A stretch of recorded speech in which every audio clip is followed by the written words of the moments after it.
but also why do you want to be with someone that doesn't actually want you? And the whole time you're with them, you're just hoping that one day they change their mind and actually want to date you. Period. Men especially get away with the little snide remarks at work. They'll like repeat it back to her and be like, what time's this meeting over? In some ways, it's like a form of harassment. My dog died. I was just going to say. I know you were. I literally was going to say my dog is on his deathbed and he can come with receipts. He has the vet bill and make him prove it with actions, not words.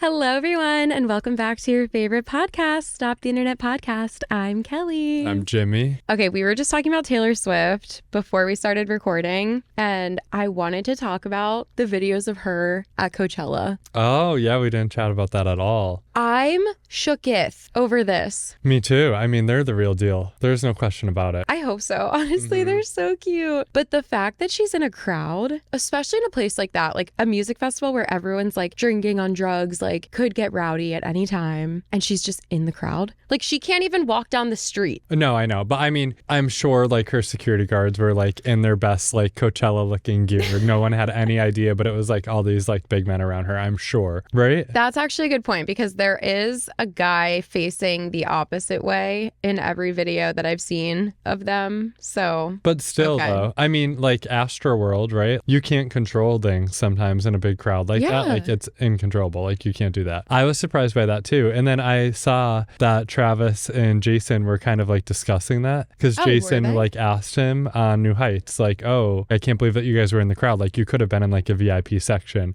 And Travis was like, no, like that's the part of going to Coachella is being in the crowd like that, which I feel like it probably is. I mean, I've never been to Coachella, but yeah. Wait, that's so wild. Like, I mean, he's right. It probably is so much more fun, like being a normal person. But like the fact that she hasn't been a normal person, I feel like she probably hasn't been a normal person since like 2012. Like 2012 is kind of when she like blew up. Mm-hmm. Maybe even later even than before that. Yeah. Oh, you think before? Probably, right? Yeah, well, I don't know, because I think that I had a different perception of her. Like when I was in high school, I thought she was like the biggest artist like at her peak. But looking back, I don't think that was true. I think she really got way bigger with, so when I said high school, I meant like Fearless era and Red. But I think 1989 like really blew her up.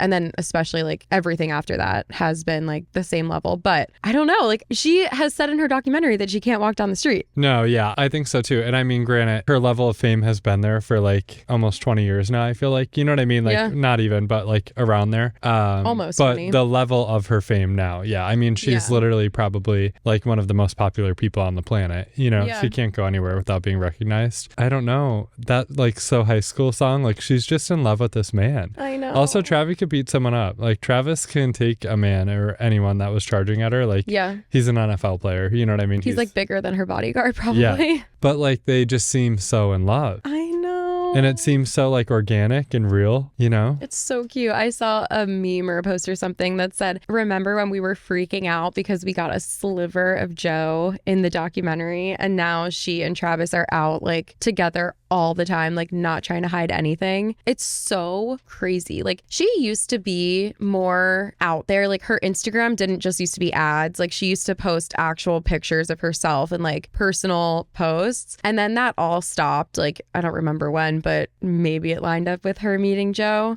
And now I wonder if she's going to go back to that. Like, is she going to just post a picture of like her and her friends in her childhood bedroom or like on the 4th of July on her Instagram again? I know that 4th of July picture. I feel like everyone knows that picture. So iconic. No, it's so iconic. I hope that she does. And even like how she posted the like promo video for the album with like Fortnite or whatever laid over it. But there were videos of like her and him at her house, like in the kitchen, making cinnamon buns, like things like that where she's like, yeah, here's like even more that you guys aren't seeing when you're seeing everything public. You know what I mean? Yeah. So, and I really appreciate that with her now because obviously like she is at the top. She's still calculated as all hell, I'm sure. You know what I mean? In terms of like her own safety, you know, like Kim K doesn't post exactly where she is at that moment. She posts it like 2 days later or a week later after everything that happened. So I'm sure she's still doing that. But even just giving those glimpses into her life. Yeah. And I feel like that's really really important for her brand because like she's untouchable. She is the music industry right now. Yeah. Everyone, their grandparents, their daughters, everything. Everyone knows who Taylor Swift is. Everyone knows the songs. Everyone knows Cruel Summer, right? Like that's it. But I think that for her brand, it's showing in allowing us to be more relatable to her when she is so untouchable, you know? Yeah. I think that it's good for her. I agree, because you always hear people saying, oh, I don't listen to her music, but she's just so annoying. It's like, well, why do you think she's annoying? It's like, oh, her public persona. But I do think her posting like normal stuff will help her public persona. I actually am really excited to see what she posts in the future. Like, I really hope that those personal posts come back, or like if she just talks on her Instagram story. Like, we never get that anymore. But I saw a TikTok that I think is so relevant for Taylor. This guy was saying, basically, don't be too cool for these like pop culture moments that are happening, because they are going to be a part of history. And because you think that you're like better than this, or it's below you, you're going to miss out on being a part of it. And his example was the Beatles. So imagine you ask your parents or your grandparents, like, wow, what was it like when the Beatles blew up? Like, did you go to their concert? Did you read articles about it? And what if your parent or grandparent was like, oh, I just didn't like the Beatles. Like, they were so weird. Like, they were overhyped. I don't even know why they were ever that popular. Like, that's not a fun conversation to have. Like, I feel like a more fun conversation would be like, oh, they were never my favorite artist, but it was so cool seeing like the cultural phenomenon, like the world change. Like, I don't know. And I think that there's so many people that hate Taylor Swift because they post about her on social media too much, like NFL, ESPN, like she's everywhere. Are all the people that are hating on her right now gonna look back and be like, yeah, she was always so fucking annoying and like I hate it? Like, I don't know. Like, why are we hating on her? Like, she doesn't control it, one. And also, like, it's gonna be part of history. Like, her name will be as popular as the Beatles and like every other major artist forever. I don't know. I thought it was a cool thought that guy had. Yeah, no, I agree completely. Again, you just look like a hater. So it's like, what did you get from that? Like, yeah. Really? Do you think that her public persona or her perception has gotten better now that she's dating Travis? Because I feel like it has. Like, I think it's brought a lot more people into her circle, like all the crazy like NFL watchers and everything like that. Everyone has respect for both the Kelce brothers. I feel like, you know what I mean? In the NFL, they have a great reputation. Everyone knows Mama Kelce. They're like the all-American family almost. You know what I mean? And now she's involved with it. I mean, God, he like won the Super Bowl, right? Like, it didn't like alter his season, you know, like the Kardashian plague with NBA players and things like that people say, like none of that happened, you know? So I really feel like her public persona or the perception of her has gotten better. What do you think?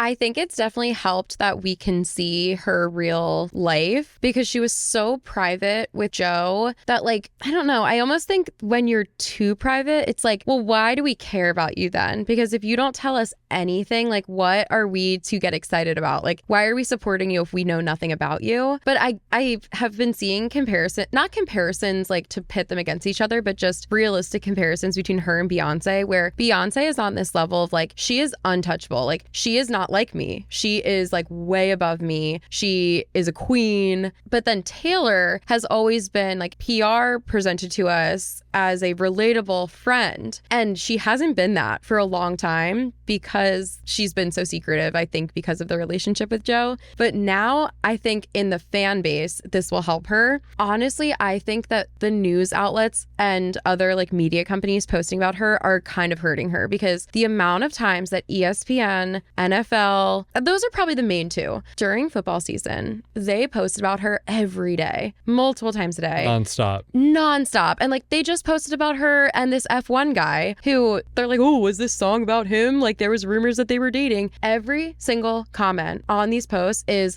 I don't want to see this. Like, stop talking about her. This has nothing to do with her. Like, we care about sports. We don't care about her. I feel like they're doing her a disservice, because now all of these people are hating on Taylor when they should be hating on ESPN and the NFL, because that's who's posting it. Like Taylor's not asking them to post photos of her. They're posting photos of her for clout because more people are going to engage with it when they see her face. But I feel like people who are perceiving that information that just don't like her for whatever reason they've decided, their anger for her is just growing.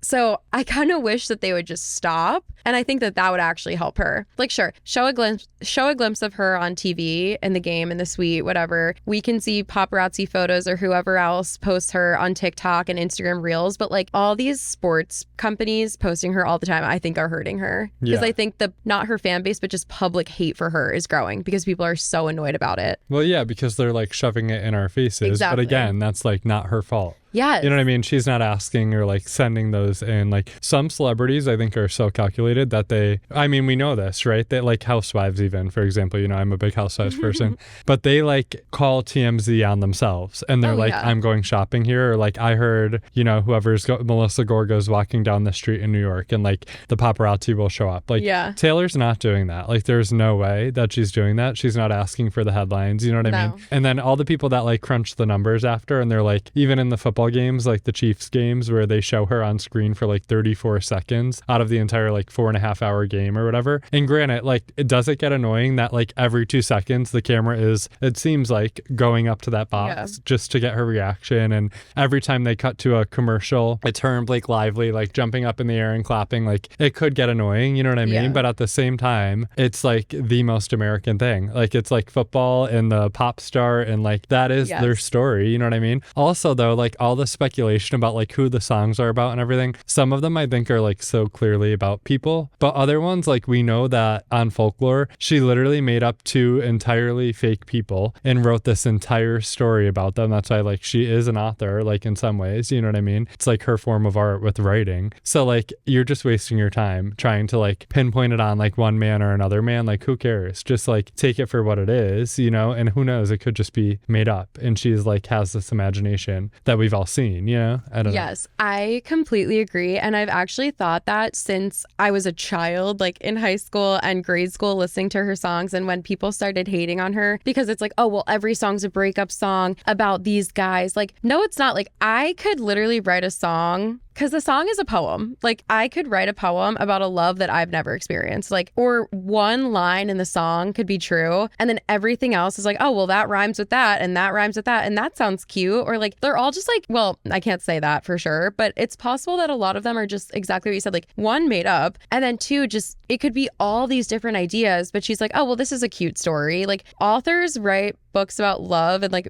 movie screenwriters, like that doesn't mean that they're true stories. Like it doesn't mean that the writers actually experience that stuff. She probably writes a lot of songs too about what she wants to experience, but she writes it in like the first person, like you are this, but like it's probably just what she wants to achieve. So I don't know. It's so stupid that people take it so literally with every single song. Although she's admitted that a lot of them are about people, but no, I just think she gets way too much hate for that from people that can't critically think and understand that not every single word in every single song is about her actual life and a relationship with someone else. Right. Yeah. And I mean, music and storytelling is a form of art, right? Without like imagination, there's no art. So like we're getting glimpses into her imagination, but it doesn't mean that it's real. And the other thing too is it's all about like perspective taking within the songs. Like how many brides and grooms and everyone else got married and had Lover as their wedding song, and now people are flipping the script on Lover and being like, that is actually like a sad song, and it's like supposed to like symbolize like a feeling of like melancholy and everything like that, and like you're my lover, and like ladies and gentlemen, will you please stand, like this is what your imagination is dreaming, but it's never yours. So you know what I mean? So people are even taking Lover, which is supposed to be like the textbook like wedding song that Taylor Swift finally gave us, other than like Love Story, and now they're saying like if you look at different perspectives on it, that's probably not true, and like she was dreaming that, but like it's never actually happening. That's really sad. It's all perspective taking. Yeah. Yes, I did see that a lot of people were switching their perception of that song and Call It What You Want, because in the past people are like, oh, she is so excited about Joe and like she's telling the media call it what you want. But then if you think about it now after the breakup, when you know that like he didn't want all the things that she wanted, she's asking like, can we always be this close? Like, can I do the things you do? Can I go where you go? Like, she's not saying I do the the things you do. I go where you go. She's like always asking from him, which is very sad. And then I think a lot of people were speculating, I don't know if this is true or not, that he didn't want to call them boyfriend and girlfriend. And so that's why she's like, you're my lover. Like, and then call it what you want is actually about Joe and his like perception of their relationship. And she's like, call it whatever you want, but this is how I feel about you, which is so sad. No, I know. And that's why it's like to speculate is so hard. And obviously like we're speculating. Everyone does that, but you know. Wait, you guys,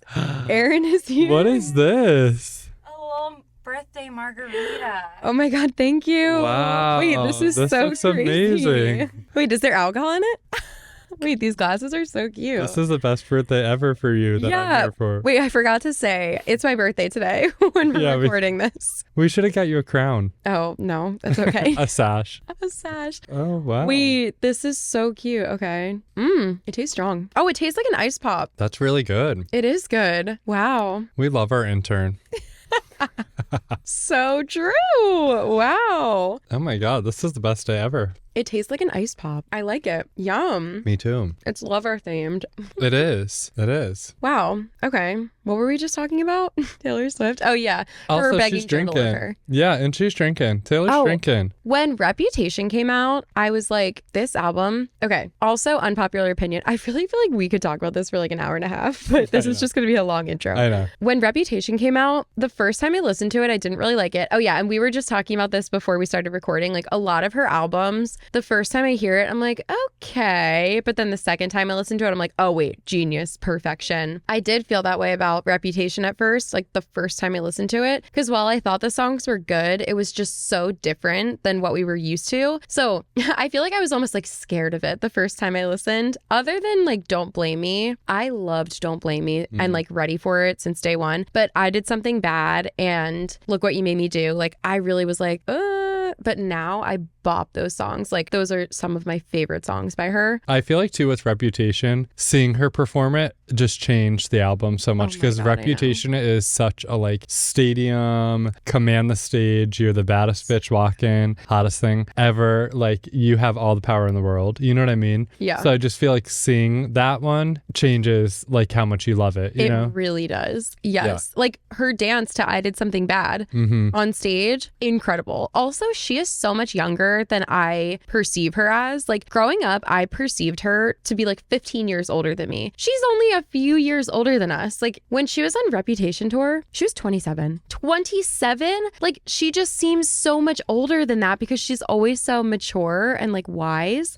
27 is how old I was up until today. That's crazy. I don't know. You're so old. I know. What the heck? I'm 28 now. It's really crazy. Yeah. And this margarita made my day. I'm not kidding. Aaron, like kudos. It looks like cotton candy. I wonder if that's the flavor. I don't know. Are we going to get crunk? Oh, yeah. I remember what I was going to say. You said she's drinking. And the first time I listened to Reputation, I was like, is she okay? She's giving alcoholic, like sex addict vibes.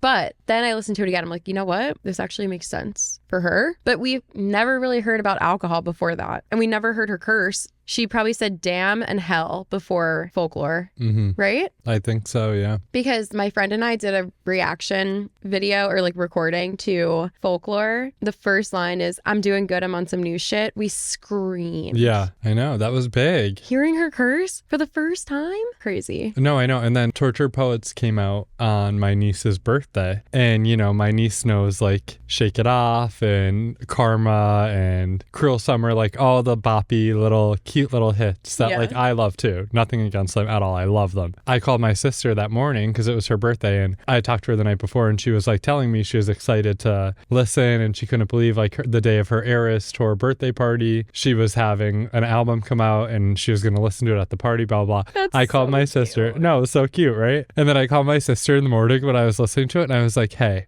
I don't know about this. Like, I don't know if you want Addie listening to this. She's saying like, if he breaks up with me, I might as well just die. Like things like that. Like I was like, it's like kind of deep stuff. Yeah. And I don't know if it's like appropriate for her as, you know, being that young. And my sister's like, oh, really? Like, should I? And I was like, yeah, like I could pick out songs if you want for her to listen to, you know what I mean? But I feel like this one's so deep, and there's a lot of cursing on this one. Like, she's not holding back the curses. And even the song I Can Do It With a Broken Heart, it's so upbeat. Like, it's a bop. Like, it is so good, but the lyrics are so sad and so depressing. And like, imagine kids walking around being like, I'm so depressed, I act like it's my birthday. Because they would probably think that's fun. Like, I act like it's my birthday every day. And then in the bridge, she goes, I'm miserable and nobody knows. Like, could you imagine kids? Like, that's just not what kids should be walking around singing. But it's probably gonna. I know, but it probably is gonna happen. You know what I mean? Because that one like gets stuck in my head. So I'm like, oh, what's the next bop gonna be? Like, it's probably gonna be that. Yeah. And I love it, you know, but it's just like really sad. And we were talking a little bit about, before we had started, like about how the album is so good, but it's so sad. And that's the part that I'm struggling with it, because it is really sad. And I'm an album listener. Like, I listen top to bottom when I listen to albums. Like, I don't like just be like, oh, I like this one, let me start here. Like, I always listen from start to finish. Yeah. That's how I do albums. I always have. And it's hard for me to get through it sometimes because I'm like, I don't want to be sad. I know. And it's like making me sad. You know what I mean? But it does help that she's like, that part of me is closed. The chapter's closed. Like, I'm good. Like, she put out so many warnings about that, you know? But even the Fortnite music video, like... Oh, I didn't even watch the video yet. Oh, okay. I haven't had time. This is like the weirdest like album release because I had a wedding on Friday, so I didn't even have time to listen to the whole album before the wedding. And then I was just so tired. And then I had things going on this weekend, and I just have not even like sat down and watched the video. She's not a Swiftie. I know. I'm kidding. Feel like I'm not. I feel like I'm being fake. Like, there has never been an album or anything that she's done that I haven't watched it like either the minute it's released or like the second I wake up after it was released at midnight or something. But it is weird because remember when Midnights came out and we were down the shore? Yeah. And we listened to it literally the entire time.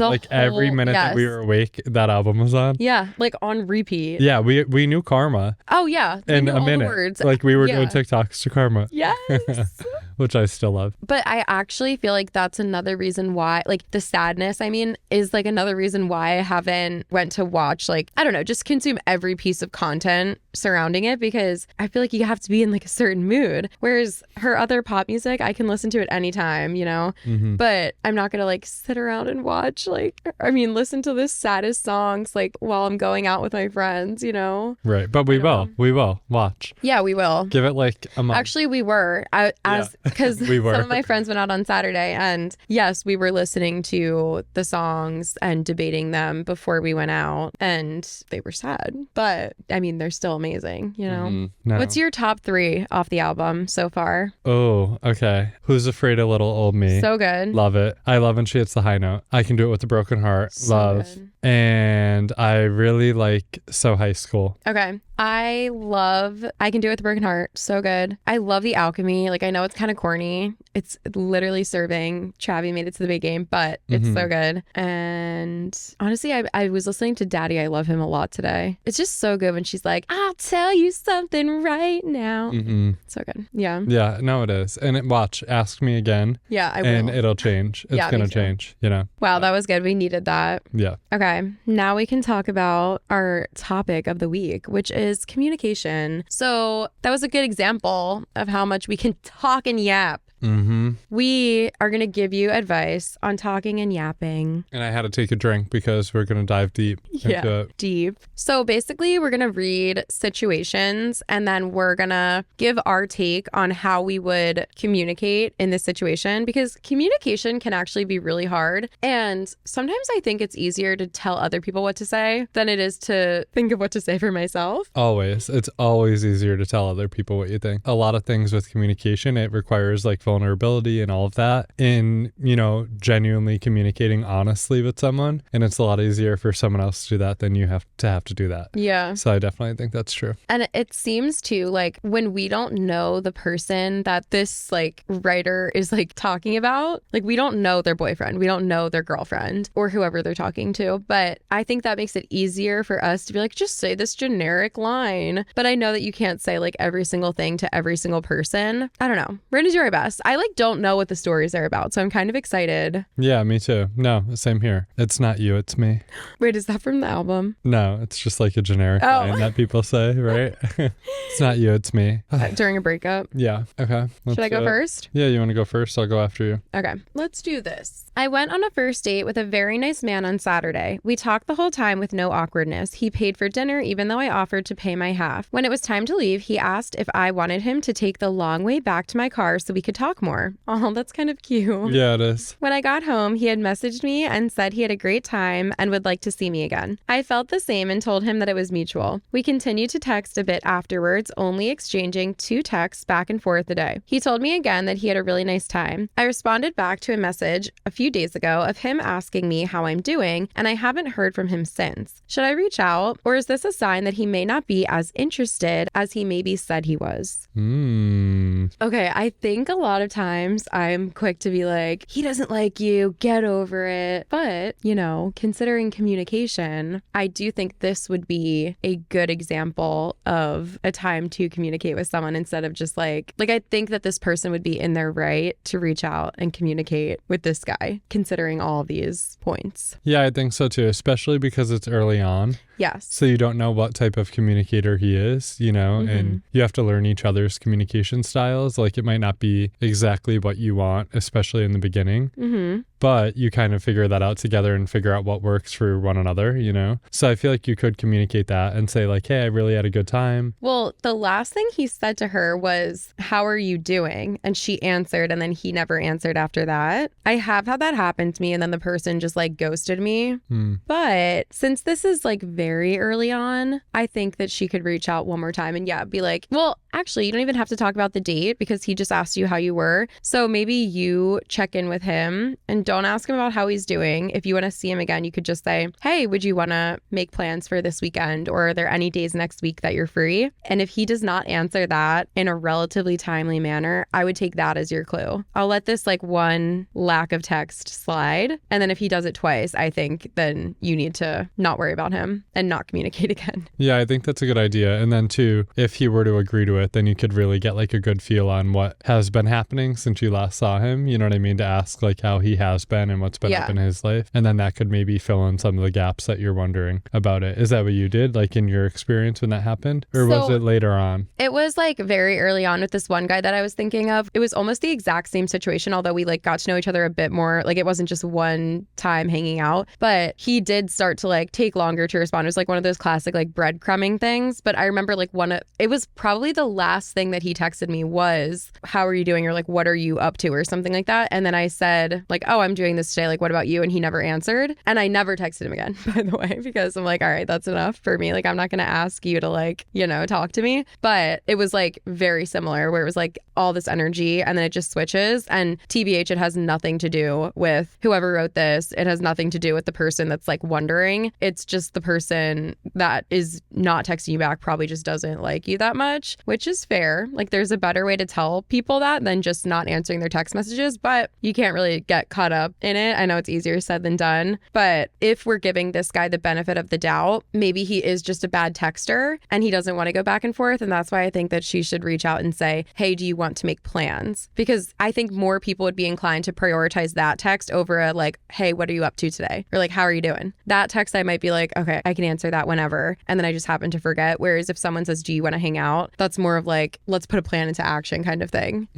Yeah, I also feel like then you kind of are putting the ball in their court. Yes. So it's like you tried, and if they didn't answer again, like whatever, like your feelings aren't that deeply invested either, but at least you could say that it was a good first date. You felt like there was something there. You tried to approach it again. It just never worked out, and like that's fine. You know what I mean? There's no harm in reaching out one more time. Yes, I agree. Especially because it's not like it was a consistent thing of him making you feel like abandoned or like he doesn't want to talk to you, you know? So there could be like more to it, or maybe, you know, I don't know, a busy week at work or whatever it might be. So it doesn't hurt to try to set something up one more time. Yeah, I agree. Only one more time though. One more. After that, you're done. Yeah, you're done. You're done. You know, he's done. Yeah.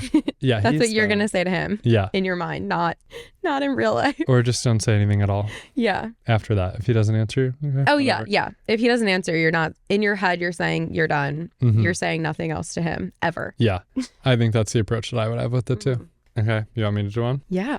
Okay, a little switch communication-wise at work. Okay. So this is what OP wrote. They didn't have any information about age. Okay. So I'm at work and I mad at a coworker for cutting me off repeatedly as I tried to talk the other day. He even looked me directly in the eyes once before cutting me off. And when I tried to tell a friend who I also work with about it, she got all petty saying, I swear, sometimes I get the feeling you think you're the only one who experiences these things or has emotion. And it couldn't be further than the truth. I was unnecessarily pissy with another coworker who stopped to say hi, and I ended up apologizing and telling her I'm just pissed off and have been since Wednesday. And she asked if there was anything she could do. Number one, both people I'm mad at are nearby, but even if they weren't, I don't know how anything you could do or say would help or change the situation. So I told her, honestly, I don't even want to talk about it, but I'll be better come Monday. Like, what am I expected to say to her? What can she do in this instant to make anything better? I don't want to cause drama or fights, especially at work, so instead I shove my feelings and wait to forget about it and move on. Oof. So just a little different, you know. This is very layered, Yeah. I think. But the first thing that made me like very confused was when the coworker was like, you act like you're the only one with feelings or that's experiencing these things. That is so telling because that means that it's not just a her problem. Like this isn't just her fault. I feel like that person who's being like, you're not the only one with experiencing this. Like, why are you acting like that? Like, it's like you're almost there. Like you almost have the point. Mm-hmm. But the point is that we're all experiencing this negative thing and none of us should be, you know? Right. It's not that we should all suffer because you're not that special. It's that this is a problem and we all need to fix it. So that's an issue in itself. And maybe that's the person they talk to first. And they're like, okay, well, you seem like you're experiencing this. What's your experience? And then maybe then you seek outside help. What's your opinion on that part of it? Yeah, no, I agree with that too. And I mean, like in some ways it could almost be like gaslighting, you know what I mean? And in like an office, I've never worked in an office. Obviously, I work in a school primarily full time, but like it could get like very, you know, toxic in some schools. Like I've worked in schools where it's just like everyone is miserable because everyone is, it's like a dog eat dog world almost, you know, and it doesn't have to be that way. If someone's like kind of confiding in you and being like, you know, I'm not having a good day, rather than being like, oh, you're not the only one not having a good day, be like, yeah, my day sucks too. Like, let's talk about it. Like, yeah, like this is horrible, you know? But I also feel like that other coworker who came in and offered to like be a listening ear, that she kind of like shut down, which I get, like the situation was what it was, but like maybe I would confide in that person more because it seems like they're coming from like a good place and maybe they're not as like morphed in their outlook on everything, you know? Yeah, that I think was their fault. Like they made a mistake in shutting that person down in that way. So if you don't want to talk to someone who's trying to help you, there was, I think, a nicer way to say that. She could have just said, hey, yeah, I was upset about something that happened on Wednesday. I really appreciate you checking in. I don't think that there's anything we can do to change the situation right now, although I appreciate your interest in helping me. And then you could say like, but I am really thankful that you checked in and it makes me feel better, even though the situation isn't going to change immediately. Something along those lines. It's almost like when your friend is going through something and instead of just giving them advice or your opinion, you can ask them, hey, do you want advice or do you want me to sit here while you just listen?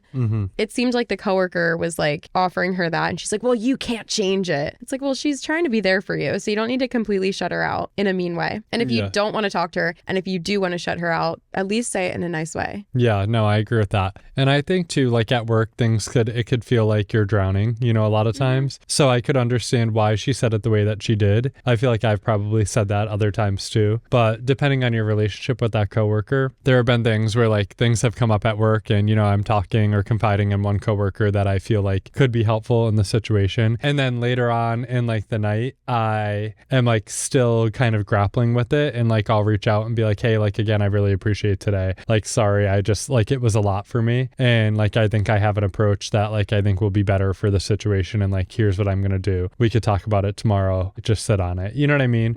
And those are the coworkers that you could lean on more or like depend on more in those situations. Yeah, I actually think that this person, it would be a really kind gesture if they reached out to that person that tried to help them and said, hey, I really appreciate you checking on me today. Thinking back, I'm worried I came off rude and that was not my intention, or like maybe not even not my intention because it kind of was your intention, you could say, I feel bad about that because in hindsight, I know that you were just trying to help me and I snapped at you. It was uncalled for and it was mean and I'm sorry and I won't do that again. Something along those lines. Or just say it wasn't your intention if it wasn't your intention. But I do think that that person would probably appreciate that, because at this point, I don't see why they would ever want to help you again if you're just going to like snap at them like that. But the overall issue is if like other people in the office are cutting you off when you're speaking, and that's the root of the problem that's like making you mad, I think that there is something you could do about that, especially if it's not the CEO, the owner, or like your top tier management, you know, and there's like one of those, probably a very corporate sentence that you can say to them that maybe they would actually receive and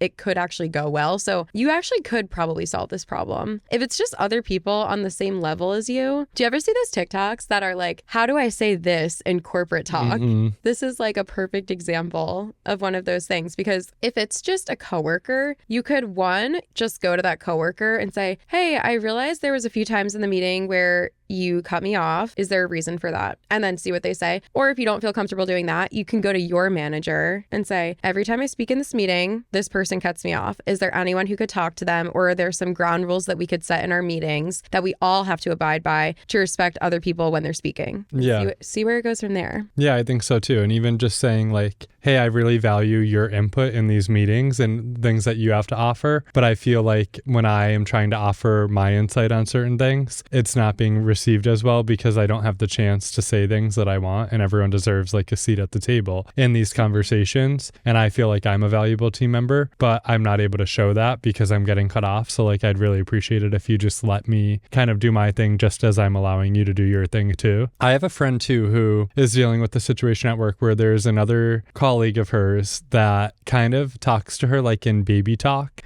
To like imitate or mimic her. You're kidding. So she'll come in and say like, what time is, this meeting over? And they'll like repeat it back to her and be like, what time's this meeting over? Is it a like, man and like or a woman? A man of towards a woman, of course. Yeah. And like a Valley Girl accent or whatever, you know what I mean? And I told her like, that's actually kind of like an issue that I feel like needs to be addressed. Yes. And I said to her, I was like, I would say to him first, but if you feel like it's not received and like he's still doing it, like when you tell him, I'd be like, that doesn't make me feel good. There are other people around us that, aren't going to respect me as they should because they see you disrespecting me in that way. And I was like, if he's not receptive to that, then like, that's when I think that you need to go to the higher ups. Like in some ways, it's like a form of harassment. Yes. You know what I mean? And I don't know. I just feel like a lot of men especially get away with kind of like the little snide remarks at work and like doing this or that. And it's like not okay. I agree. So, and like, it can't be like the drama in the workplace and like women are blah, blah, blah. Like that's not it, No, not at all. Like there are certain situations where it's a power struggle and dynamic. And I feel like women, I mean, obviously I'm not a woman, I can't speak to this, but I hear experiences of friends of mine and you know what I mean? Like siblings that have dealt with that at work. And it's nothing other than a power struggle between a man and a woman. You know what I mean? And yes. We see that so much. And that's why it's important to be able to do that, because obviously there's like laws in place and things like that. But we also know that how the world is, right? It's like the good old boys club still. And it shouldn't be that way, but it is. So that's why in some ways you have to be your own advocate, which is unfair completely. But I feel like these are the situations where you do have to speak up for yourself and not allow yourself to be gaslit by the people that are doing these things,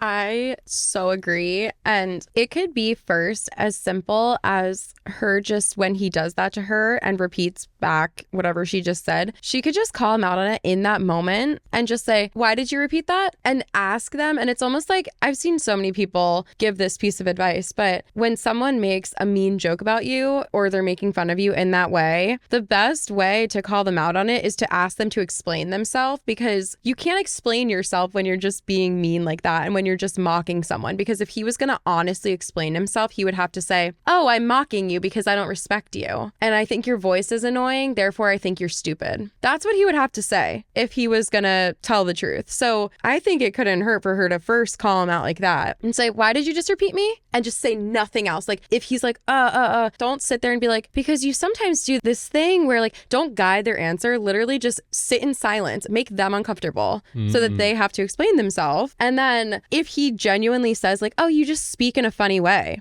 maybe that's when she's like, I don't speak in a funny way, actually. I don't know why you are interpreting my natural voice as me speaking in a funny way, but it's very disrespectful and plain out rude and mean to insult my voice in that way. The way that I speak and pronounce words has nothing to do with my intelligence, and it has nothing to do with how much you should respect me. And then if that doesn't work, yeah, go to higher ups right now. But I think that it would really like scare the guy if he was called out. That's great advice. I didn't even think about that. I think that's so smart. That makes me so mad.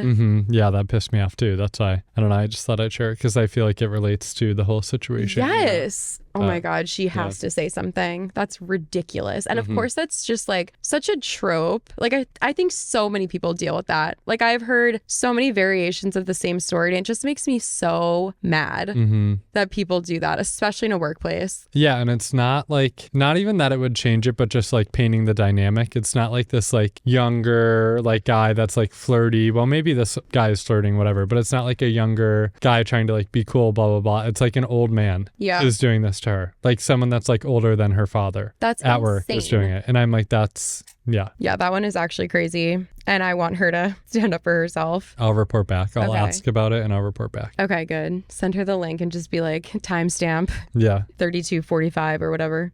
I asked a girl out on a date and she's asking to invite other people. How do I back out of this now? I'm a 23-year-old male. I asked a girl out on a date and she requested to invite other people to join as well. I guess she's trying to be nice instead of just saying no, but I kind of feel disrespected because we have hung out in the past before and the area is quite public and a short walk from her place as well. So safety is not a concern for her, in my opinion. At this point, I feel like she either doesn't trust me or she doesn't want to reject me outright. I'm asking for second opinions and advice, as this is my first time asking a girl out. Okay. I think that's pretty simple. I don't know if you have this context or not. Okay. So they've gone out before. That's what it just seems. Them. That's and what it now seems. She's trying to ask to bring other people to like another date. Or maybe that doesn't mean alone. Maybe that just means we've all hung out before. So she knows me. Right. Like I'm wondering if she knows that it's a date that she's being asked out on, you know? Yeah. I kind of think that she knows it's a date. I don't know. And if she didn't know that it was a date, I kind of still feel like this is like relatively simple. I feel like he might be right in thinking that she just doesn't want to reject him and like come off as like mean. Do you know what I mean? Yeah, I feel like she could be thinking that, but also I feel like maybe she's like nervous herself. Okay. And she's like, oh, I want to bring him around my friends and hear like what their opinions are on him. That's true. Which a lot of people do the opposite, where like they keep someone forever and then they're like, all right, now I'm going to kind of like bring him around. Maybe she's like seeing it the other way around, where she's like, I should see how he vibes and like see what they could get from him if I'm missing anything. And then that could be it, you know? Yeah. Okay, that's true too. Yeah, I mean, I personally feel like if it's early on, maybe it's not the worst idea. You know what I mean? It kind of takes the pressure off. Yeah. And I feel like when you're in a group, you're not as nervous and you could kind of like be yourself a little bit more. And there's more ideas and more people to talk to. So you could kind of bring things to the table that way rather than it being like a one-on-one. So I don't think it's a horrible thing. Okay, that's a really good point, because my mind went to like, oh, she probably just doesn't want to go on a date with you and hang out with you one-on-one. I kind of like that perspective too, because we really don't know what she's thinking. So, okay, actually, I do kind of think that what I was going to say that he could say to her would work regardless of if that's true or if she just doesn't like him. But I think that if you want to hang out with her in a group this time, maybe you just do that and accept that as the plans. Or if you don't want to this time and she's asking you, oh, should we invite other people? That's when you can say to her, oh, well, I was hoping that it could be a date for just the two of us. I'd love to take you out one-on-one and get to know you better. If you are not interested in that, I completely understand. And I would love to hang out in a group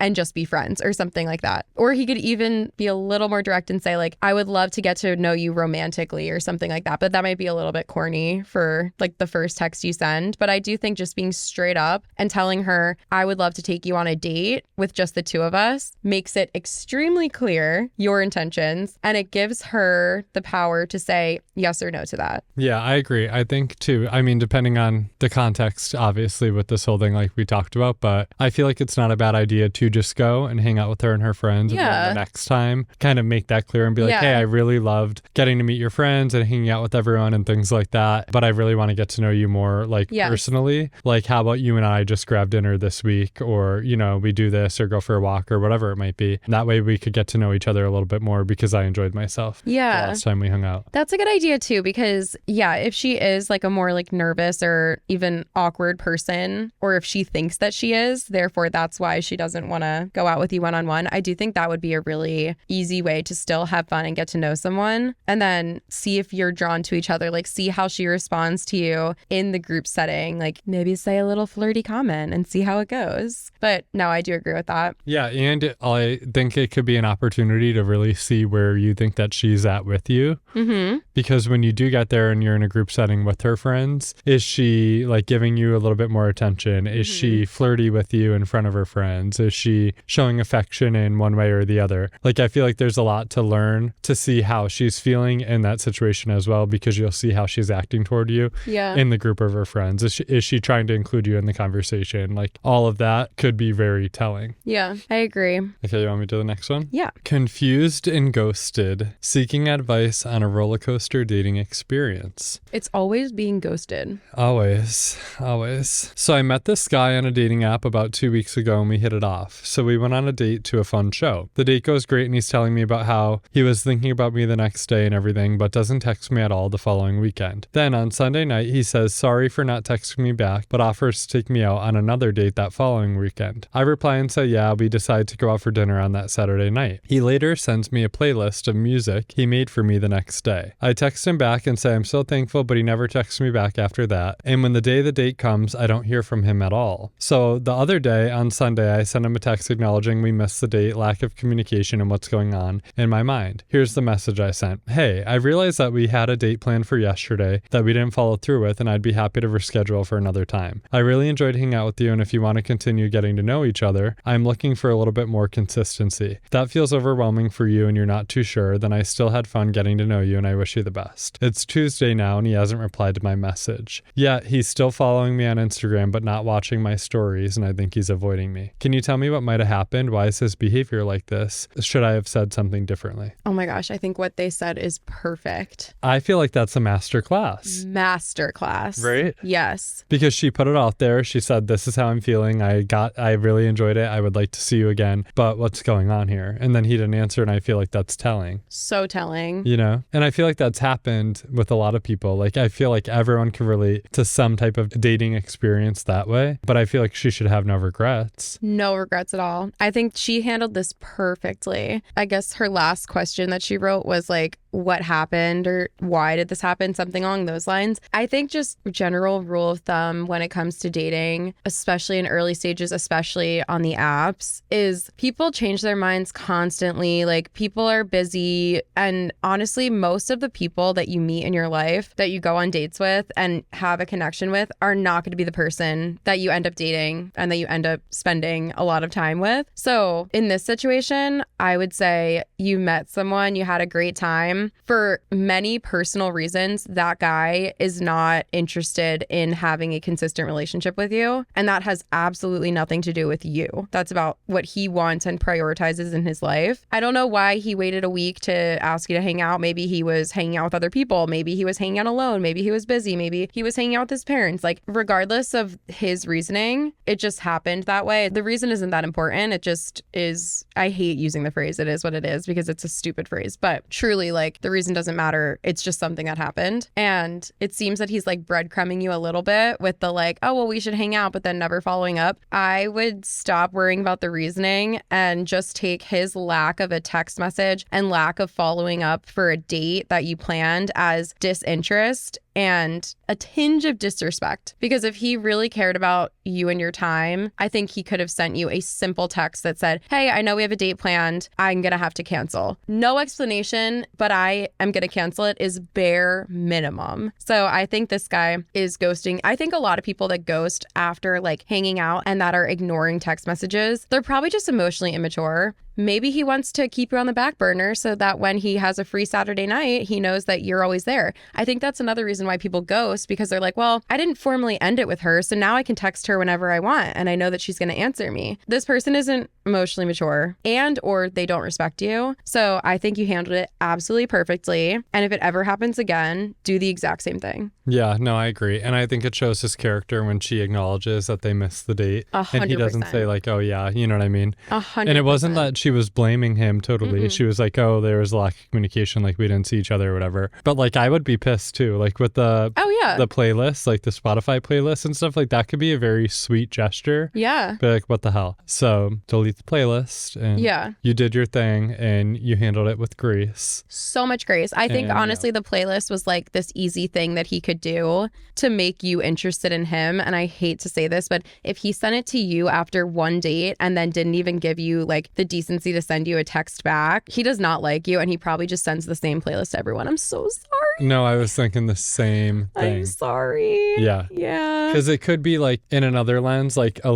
really cute, sweet gesture that someone did this for me. But no. Yeah. Not when he's not texting you back. Yeah. He just doesn't like you and he doesn't want to date you. I'm sorry.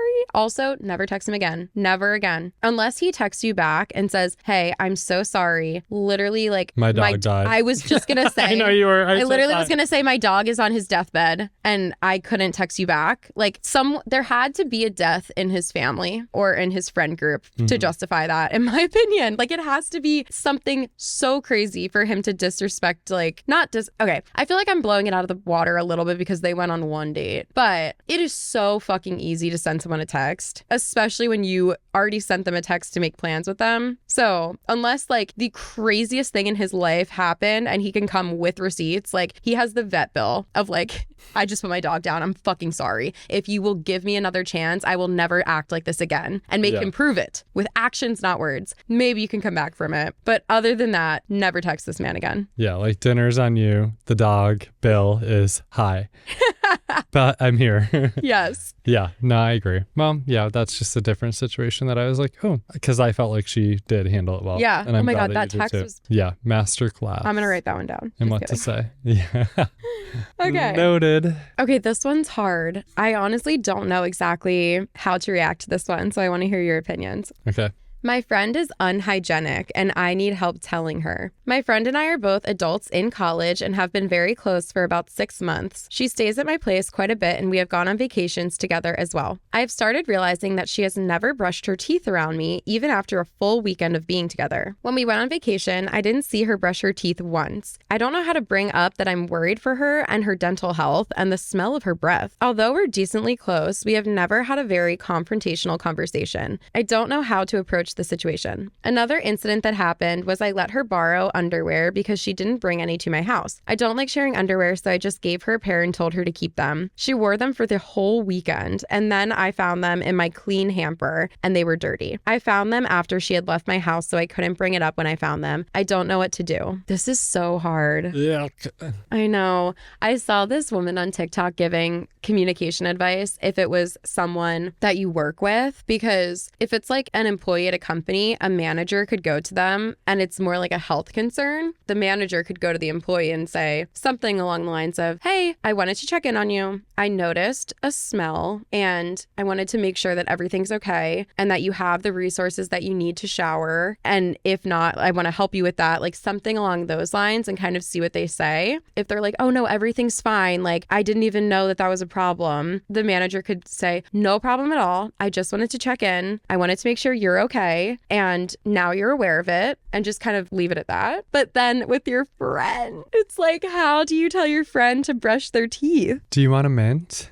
See, you could do that. Do you want a piece of gum? But like at the same time, that doesn't like solve the root of the problem. But I know, but it might. I don't know. I feel like I would probably start doing that. And I mean, granted, like some would say it's like non-confrontational, but it would be like my way of trying to not totally be like, your breath reeks and I feel nauseous. Brush your fucking teeth. Like, you know, there are some ways, because that could be more offensive. So I don't know. I feel like I would start offering mints or gum, or, you know what I mean? Very casually. And I feel like it maybe would bring it to the forefront of their mind where it hasn't been, and then see if that works from there. I don't know. That's what I would do. Yeah. I I hate lying to people because part of me wants to just be like, if you're her best friend, you could just tell her straight to her face. But I also have said in a past episode, and I really do believe this, sometimes the whole truth is more than people need. So to just go to her and say, hey, you're disgusting, you smell bad, your breath is awful, and it's turning people off. That is the whole truth, you know? But maybe that's not what she needs exactly right now. So I think you could also go about it in one of these little, like, I don't know if I'm going to suggest this, but it's an idea that came to my head. Going about it in like a roundabout way. And when she's over your house, being like, hey, where's your toothbrush? Like, I just opened a new one and I can't remember if this one's mine, or something like that, and see what she says. Or like when you're on vacation with her, you can say, are we going to leave our toiletries on the sink, or should we keep them in our backpacks and like only bring them in when we're using the bathroom? And see what she says. Because if she's like, oh, I don't have any, you could be like, wait, what? And she's like, yeah, I don't have any. Like, and you're gonna be like, wait, you don't have a toothbrush? Like, how do you not have a toothbrush? And then she's like, oh, I just don't brush my teeth. And then you can start educating her and be like, wait, that's like really bad for you. Like, how can you not have a toothbrush? Like, this is shocking. Like, for your own health, I need you to have a toothbrush. Like, I'll buy one for you. And like open the conversation there. But at the same time, that's like kind of a lie. You're almost like deceiving her as to like why you're bringing this up. And I hate lying like that. I don't know if I would actually suggest that, but you could. I also think if you're her best friend, you could literally, when you're talking to her, like sitting to her close, be like, babe, I love you, but your breath is insane. Like, or like maybe not insane. No, I've done that though. I've done that. And people have said that to me. They're like, whoa, what'd you eat? Like, yeah. You know, and I'm like, oh my God, thank you for telling me. Like, it's like when you have something in your teeth and no one tells you. Oh my it's gosh, like, what the fuck? Like, why didn't you tell me that I had something in my teeth? I this whole know. time? You know what I mean? Like, I feel like it falls under the same realm. It's uncomfortable, but like, I think that you should just find a way to bring it up. I do think if she's your best friend and you like are smelling her actively right now, you can say it like really lovingly and just be like, babe, I love you. Like, but did you brush your teeth today? Like, you're sitting a little close. And then if she's like, oh my God, haha, no, I never brush my teeth. Maybe then you're like, wait, what? You never brush your teeth. And then start, you know, your whole combo from there. Like, or what if she lies and says, yeah, I do. I did brush my teeth. You should try this toothpaste that I love. Yeah. It's so minty. It almost burns your mouth. Get her like a care package as a gift. Yeah, or like mouthwash, or I don't know, because that could be really bad. I mean, there is a lot around like oral health. Wait, that could actually be like a good idea, is like giving her a little gift. Like when I go to the dentist, they give me this little bag with a toothbrush, a mouthwash, a floss, and a toothpaste. And I buy the full size of all of that stuff. So I don't really use the stuff other than, well, no, I do use the toothpaste, but I don't know, like the mini mouthwash bottle, like I really don't use it that much because like you have the full one. Anyway, what if you give her that bag that you just got from the dentist and you say, hey, do you want this? Like, I will literally never use any of this stuff because I have the full size in my cabinet. And then she goes, I'll never use any of them. I feel like that's so shady because if you have it, then like she should probably have it too. You know what I mean? Wait, but like she doesn't. the full size. Yeah. Oh, yeah, you're right. It's like, let's give crumbs. Yeah, you're like gaslighting her. No, I think it's just like an awkward situation. I know, it really is. But you should say something. Yeah, I think you should. I'd start with the mints. Wait, really? The mints? I would start with the mints and the gum, and then I would go from there. Would you just give, because the first time you said it, you were like, oh, have a mint. What if she's like, no, thank you? Like, would you be like, I think you need a mint? No, I would do it for a couple days or whatever it is. And then eventually she would probably pick up on it and be like, are you offering that for me for a reason? And I'd be like, yeah, like your breath kind of smells. What if she didn't say that? Then I would bring it up. After a couple times, I'd probably be like, oh, like I'm offering you this because I feel like I could smell your breath from here. And, you know, it's just like not great. Like, I don't know. Yeah. If you forgot to brush your teeth this morning, it's awkward. It is so awkward. But like at the same time, it does need to happen because, yeah, it's exactly what you said about like not telling someone when they have food in their teeth. Like, it's not embarrassing. This is my opinion. I don't think it's embarrassing to have food in your teeth. Like, we eat with our teeth. That's like, I don't know, not having food on your fork after you eat. So anyway, I don't think that's embarrassing at all, but it's almost more embarrassing if you don't tell the person. Like, you know what I mean? Like, if my friend had food in her teeth, like it would be embarrassing for me if I didn't tell her. Like, it's just so normal. Like, to me, there's like, if someone told me, hey, you have something in your teeth after we just ate, I wouldn't be embarrassed for 2 seconds. Like, I'd be like, oh, thank you so much, and get it out. Like, there's not anything weird about that. But I kind of feel like I don't know, is the breath, like your breath smells bad, like that's like kind of an insult, even though it's also a fact. I know, it's a little bit deeper than food in your teeth. Right. Because like telling someone you have food in your teeth isn't an insult. It's just a fact. But like, yeah, telling someone you smell bad kind of is an insult as well as a fact. Right. No, I think it's just awkward. It is. It really is. Yeah, I'm back and forth on like what I think someone should actually do. But I honestly think that everything we just said, you could do it. It might not be the best advice, but I think you could get away with doing anything that we just said. Yeah, I do too. Yeah. I don't know that I'd offer the little bag from the dentist. Okay, fine. That's the only one that I think I'd Maybe retract. not the bag. I don't know why, because I just feel like that's so obvious and awkward to me. But maybe Okay. the mint could be too. Okay, maybe I'll tell you the reason why I said that. I'm really afraid of the dentist. Will you come with me? And then you come out to the car and you're like, oh, here, they gave me this. See, that's a good idea. But I have gotten so many like sample sized things and like partially from my job, and I just give them away to people because I don't use them. So like I've photographed like a PR package or like the gift that they give at this like event when I was the photographer for the event. I've photographed like all of that stuff. So then I go home with these like mini travel size products that I don't even want, and I do give them away. So that is why, well, sometimes I'm like, does anyone want this? Like have this? Like I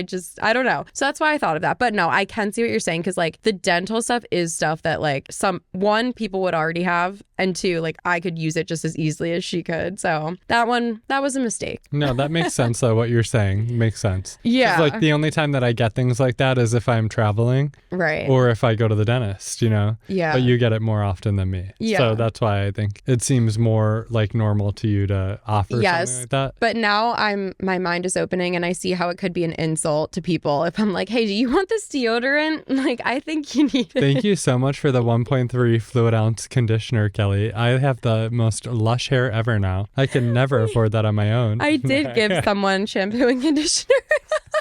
It's Laura, if you're listening, but she modeled for me. We were photographing these products and she was my model for the shampoo and the conditioner, and then she took it home. She has flaming locks of auburn hair. And She that's seriously great. does. Yeah. Hilarious. Okay, I'm going to stop offering things to people in fear that they will take it as an insult. Okay, my turn? You want me to Was do it your turn? Yeah, I think so. Okay. Oh, yeah, because I read the hygiene one and I gave the world's worst advice. Here's the care package. Yeah. Okay. What do I say to my girlfriend after a huge fight if I can't physically see her for another week? Oh. To sum it up, I lied to her about my grandfather being alive when he actually passed because I didn't want to ruin her big move-in day to college. She was really upset about me lying to her and how I should have not used that as an excuse to not tell her so she can be there. Blah, blah. I guess I'll accept I was wrong in the situation. We had a huge fight. I tried to tell her why I did it, and I'm sorry. She apologized for being mad at me at the time, especially because of my loss. She's still very dry while I've been trying to be lovely. After the huge fight, we somewhat came to a resolution. I texted her and said, I'll see you ASAP. She texted back, okay. That lets me know her tension is still high. I can't make it down to her school until next week. When I see her, I was going to bring her flowers and whatnot, but what can I do now?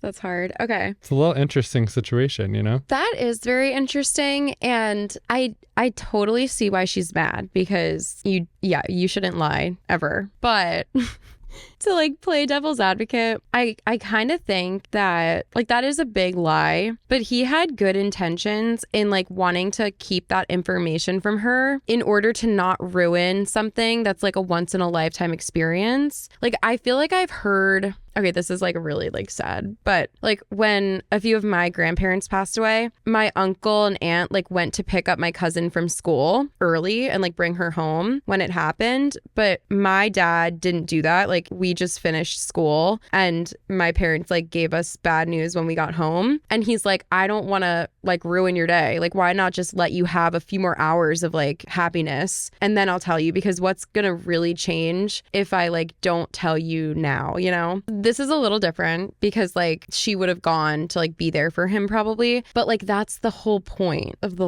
like he didn't want her to sacrifice anything for him. Like, but obviously that's not the point of like the question. But I don't know. I agree, because I feel like in some ways he was like protecting her experience of like moving into college and being able to do that and things like that. Yeah. So I agree. And I also agree with what you had said about how your parents handled that with loss. And we talked about doing like a whole separate conversation conversation about this, but like I've lost a lot of people like in my family that I've been very close in the last couple of years. And every time my dad's like, I'll call my dad and I'm like, oh, should I come home? Like, you know what I mean? And a lot of the times like asking something like that, so they're going to say no, you know what I mean? Or like just doing it could mean something, you know what I mean? And I always get home, you know, during these situations. But I feel like a lot of times like my dad will literally blatantly be like, so what? You want to come home and stare at me? And like we could just sit here and be sad. Like, no, just like go and do your thing. And like, you know, we're going to get through it together, but it's not going to make that big of a difference whether or not you're here or not. But I know in some ways showing up does mean a lot, you know, so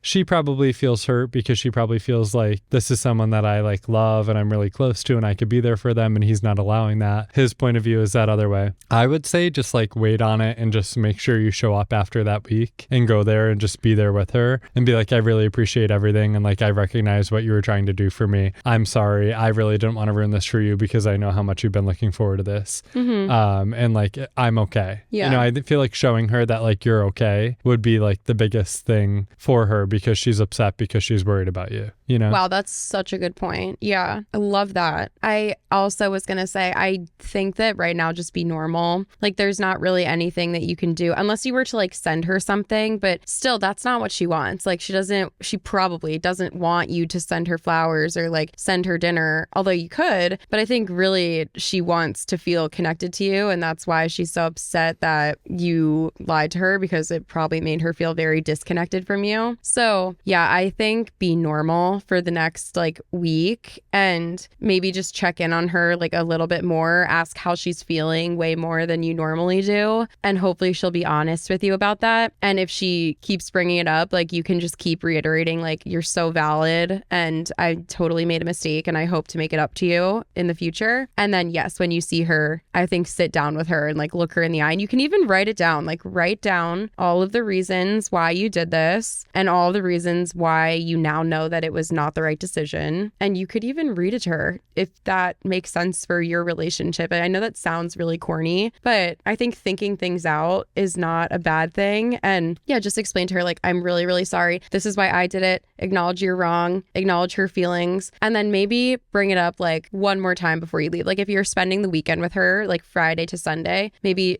talk to her on Friday. And then when you're leaving her on Sunday, before you leave, just bring it up again. Like, once again, I'm really sorry about that. I hope that I can make it up to you and I won't do it again. You know, just keep acknowledging her feelings because I feel like that's what she needs too. Yeah, I agree. And also though, you're grieving, like you lost your grandparent, you know, so everyone grieves in a different way. And some people don't want to be bothered, you know, like they want to be in their own like feelings and thoughts on things. And like, they're not ready to kind of like grieve with other people in that way. So like, don't deny that for yourself. Like if that's what you felt like you needed to do, like, I think that you're right in that as well. And you could just say to her, like, I really felt like I needed to be on my own for a little bit. And I appreciate you. You know, it's not that I'm trying to shut you out or anything, but you know, this is a loss for me and I'm trying to figure it out. Like, don't discount the way that you're feeling and things like that, because ultimately, if you communicate to her, this is what I needed from you to allow me to kind of grieve in this way, while also still knowing that you want to be here for me, is more than enough. Like, you've done that for me and that's all that I would have asked for. So like, kind of respect that and, you know, we're good. We're fine. I'm going to be okay. Everything's okay. And just keep going. Such a good point. Yeah, I totally agree with that because you're right. Like, while he did lie to her, like if you look at it in black and white, he lied to her, but that is what he needed to do in the moment to achieve like the ideal situation for him while he's going through something traumatic. Because if she was there, then he'd also be feeling guilty on top of grieving about this loss. So that's a great point. So explain that to her as well. And while I maybe shouldn't have lied to you, that's what I needed. And now we can both talk about what we need going forward. Yeah, and I also feel like we could read the same scenario, taking out the loss of a grandparent and being like, me and my girlfriend were together. She just moved into college. She's being cold to me the first week. How do I react? You know what I mean? Because I feel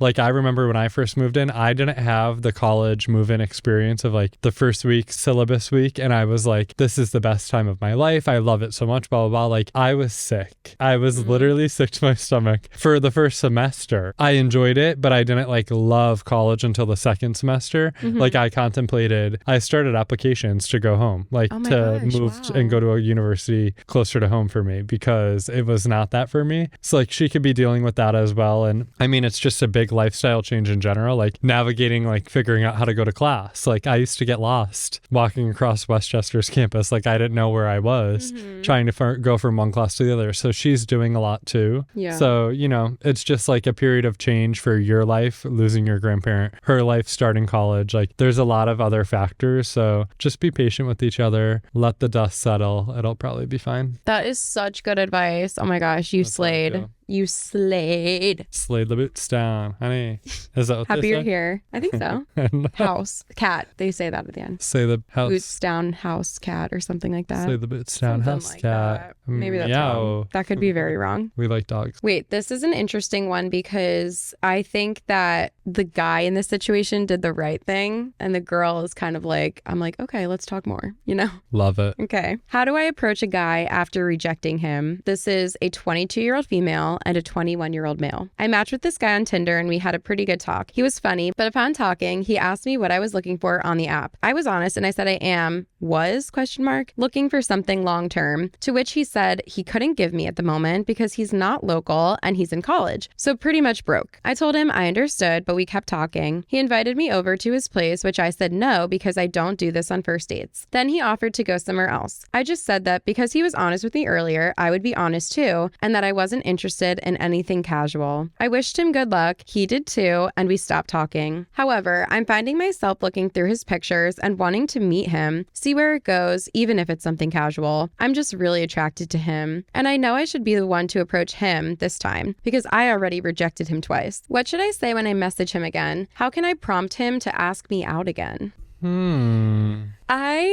Should I say my thought first or yours? Well, why don't you say yours? Because I already have my thought and I don't want mine to sway yours. I think she kind of sounds like a hypocrite a little bit because she was like, was looking for something long term. Yeah, and she's like, but then now she's not. Like, yeah. Yeah. So isn't casual what that would be then? If you're looking for like casual dating, then you're not looking for something long term. And he's saying that. And then you're like, no, I don't want that. Well, you just said that you wanted that. Yeah. So I think she doesn't know what she wants. And then I think she's like, oh, shit, I think I might have missed my chance with this one. And what do I do now? And, you know, you could swallow your pride and be like, hey, I wasn't sure what I wanted. And when we had talked last time, like it was whatever. Maybe we could get together. I feel like that's one thing that you could do, you know, but I think she should definitely acknowledge that she kind of is going back on what she said. Yeah, I think honestly that she is lying to herself because of what this guy wants. And I think that she's letting her attraction and her like idea of him that she is interested in cloud her judgment, because honestly I think the only reason that she isn't dating this guy long term or like, you know, on the road to doing that is because he doesn't want that. And when he was honest with her, like that was perfect. You know, that's exactly what needed to happen. And I think that now she is tricking herself and she's like, well, I just am interested in him. So anything with him is better than nothing with him. But I just don't think that's true. And I think she needs to do a lot of deep diving with herself and think like, why did what I want for my life change after meeting one guy? And if his wants were different, would my wants still be different? What if he was the one that wanted the long-term commitment? Would you still want something casual now? Probably not. It's probably just you're going to take anything that you can get from this guy, and that's not good.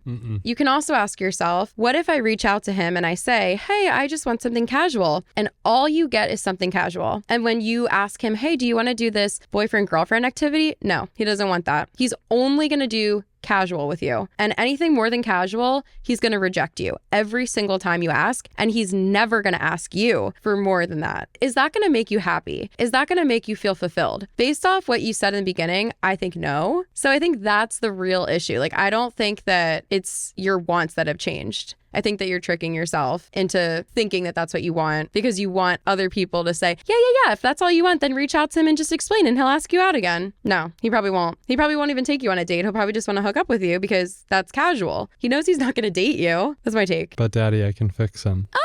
but Daddy, I love him. I don't know. Because, okay, so I hear you completely, and I agree. I think I 150 million% agree with you, and I really do. I agree with you through and through. But I know someone that's very close to me who dated someone. It was the same exact situation. This person didn't want to be in an official relationship, never wanted to be married, never wanted kids. It was more so just was looking for like casual dating the entire time. They did that, and then, you know, they made it official. It turned into a long-term thing. They're still dating, eventually maybe moving in together. You know what I mean? So all of this is coming to the forefront now, when initially it was like no, and this person was like, I'm not going to give up on that. Like, I'm just going to see where it goes because I like this person. I think that I'm interested in them, and they did that, and it seems to be working for them right now. Okay, that's fair. Now, only a couple of years, you know, like give or take 2-3 years, but so who knows where it'll really go in the long term. But I can see that because people's minds do change, and sometimes people have certain wants until they meet a certain person and they're like, oh, yes, I've changed my mind. Typically, though, I really think that it always goes from less to more if it's like a healthy situation, because I think that if you want like the most, which is long-term relationship, finding your person, finding your soulmate, it's really rare that after meeting someone that you really, really like, you would then drop down to wanting less. Like pretty quickly. I think it's different if you guys both were like casual, and then you met and had this connection and you're like, oh shoot, this doesn't feel casual. Like, I think I want more. And the other person says, yeah, I think so too. And then you build together. I just think it's so rare for it to be the opposite. Like, honestly, I feel like you would have to dislike someone to be like, oh yeah, I don't want all that. I just want this little thing with them. So that's my first thought when I hear your story. I also think that